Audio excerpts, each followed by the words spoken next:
Assalamualaikum warahmatullahi wabarakatuh. Selamat siang. Saya Aprilianini Muharasita akan menemani Anda untuk informasi hari ini, Senin di Polpos Channel.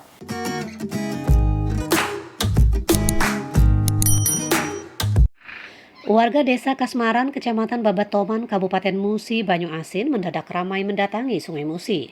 Pasalnya, ditemukan seorang pemuda terapung di sungai dengan kondisi meninggal dunia pada Minggu 29 Agustus sekitar pukul 15.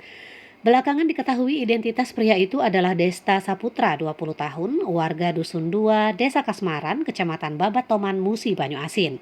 Sebelumnya, Desta dikabarkan menghilang dari rumah dengan berperahu di Sungai Musi sejak Sabtu 28 Agustus sekitar pukul 11. Mendapat laporan masyarakat, tim reaksi cepat BPBD Kabupaten Musi Banyuasin bersama TNI, Polri, dan masyarakat langsung melakukan pencarian di sekitar lokasi tempat diduga korban hilang.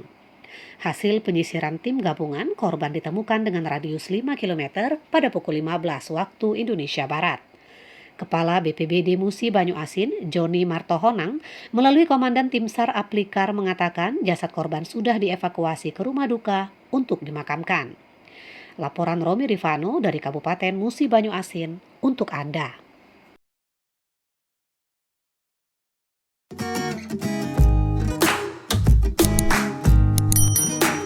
Informasi tadi sekaligus menutup perjumpaan kita pada hari ini. Terus nantikan informasi terbaru yang akan kami sajikan untuk Anda. Saya Aprilianini Muharasita mohon undur diri. Terima kasih. Wassalamualaikum warahmatullahi wabarakatuh.